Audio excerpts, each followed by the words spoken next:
Bismillahirrahmanirrahim. Assalamualaikum warahmatullahi wabarakatuh dan selamat sejahtera. Terlebih dahulu, kami akan memperkenalkan diri kami masing-masing. Saya Mirza Nafisah binti Pardi. Nama saya Nur Farawaida binti Muhammad Jeffrey. Saya Mirza Batisha binti Misli. Saya Muhammad Lukman Nur Hakim bin Khairulizam. Saya Nurfatin Nadia binti Muhammad Osman.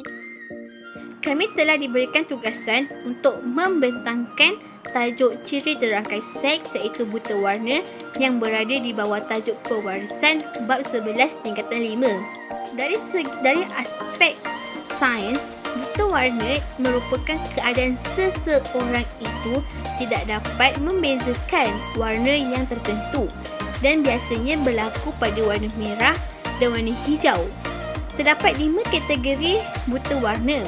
Yang pertama ialah normal, yang kedua ialah deuteranomalia, yang ketiga ialah protanopia, yang keempat ialah tretanopia dan kelima ialah monokromasi. Bagi pesakit yang berada di kategori 1, dia akan kelihatan warna-warna ini seperti warna-warna biasa saja. Dia akan nampak biru sebagai warna biru, hijau sebagai warna hijau. Bagi penyakit kategori yang kedua, seseorang itu akan melihat warna-warna ini dalam keadaan kabur, iaitu dia tak akan nampak warna biru ni sebagai warna biru. Dia nampak biru sebagai warna biru tetapi dalam keadaan yang pudar. Begitu juga dengan kategori yang ketiga. Bagi kategori 4, mereka yang berada di kategori 4 dia dapat melihat warna-warna ini dengan betul. Contohnya sebagai warna kuning. Bagi mereka yang kategori 4 ini, mereka akan melihat warna kuning sebagai warna putih, warna hijau sebagai warna hitam, warna kelabu sebagai warna putih yang memang diorang tak dapat bezakan warna dah. Bagi pesakit yang berada di kategori yang kelima, mereka dah tak dapat bezakan warna-warna ni. Mereka akan melihat warna-warna ni hanya sebagai hitam dan putih dan mereka memang takkan langsung dapat bezakan warna-warnanya. Itu sahaja. Buta warna berlaku disebabkan ada allele resesif pada kromosom X dan kebanyakan penghidap buta warna ni ialah lelaki. Okey, kenapa lelaki kan? Sebab lelaki kromosom dia ialah X dan Y. So bila kromosom X-nya ialah allele dominan, dia hanya lelaki biasa. Tapi kalau kromosom X dia ada allele resesif, maksudnya dia pengidap buta warna. Okey, kebanyakan perempuan hanyalah sebagai pembawa sahaja. Kenapa pembawa? Okey, kromosom perempuan kan kedua-duanya ialah X. So genotip bagi pembawa ialah satu allele dominan dan satu allele resesif. Kenapa dia tak diisytiharkan sebagai penghidap terus kan? Okay, syarat untuk jadi penghidap buta warna ni ialah mesti ada allele resesif. Tapi yang tadi ni ada allele dominan. So bila adanya allele dominan dan allele resesif ni macam tak ada function, dia macam tak berfungsi. Dia macam dia tak wujud pun bila adanya allele dominan. Sebab ibarat allele dominan ni yang berkuasa penuh, berkuasa tinggi, yang berpengaruh besar, dia yang utama. Sebab itulah dia hanya dikategorikan sebagai pembawa dan bukan penghidap. Dan bagi penghidap pula, dia punya genotip kedua-duanya mestilah allele resesif. So memang syarat nak jadi penghidap buta warna kan ada allele resesif kan. So bila dah ada dua-dua allele resesif kat kromosom X-nya, jadilah penghidap buta warna. Okay, genotip bagi perempuan normal pula ialah kedua-duanya ialah allele dominan. So kita recall balik, untuk perempuan normal kedua-dua kromosomnya ialah allele dominan. Bagi pembawa satu allele dominan dan satu lagi allele resesif.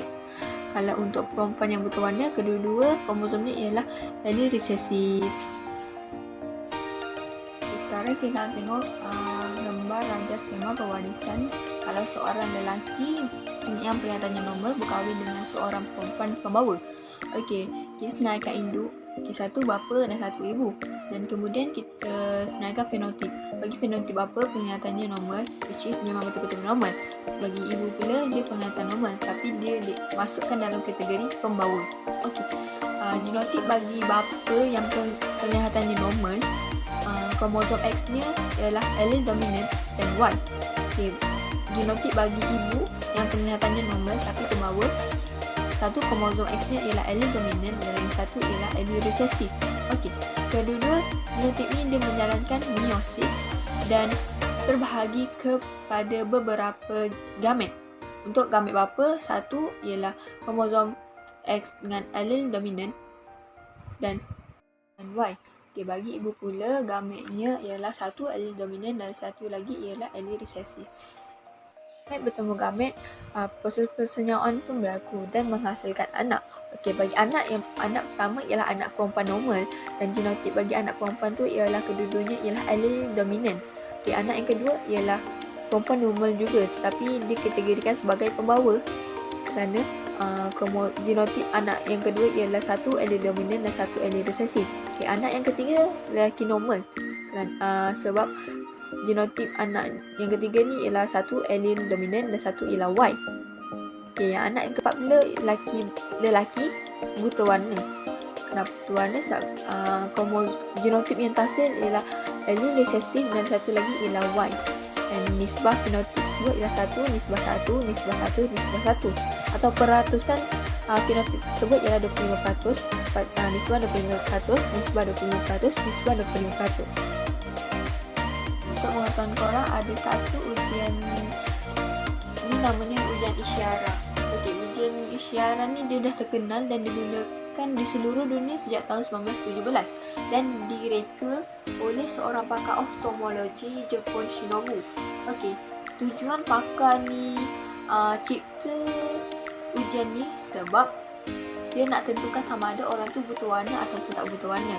Okey, bagi orang normal yang tak ada buta warna, dia boleh cam dan teka dengan betul nombor yang ada dalam bulatan tu. Dan bagi orang yang ada masalah buta warna, mereka tak dapat teka dengan betul dan tak dapat cam pun bentuk yang ada dalam benda bulat tu. So, korang bila tengok tu korang cek korang ada buta warna ke tak.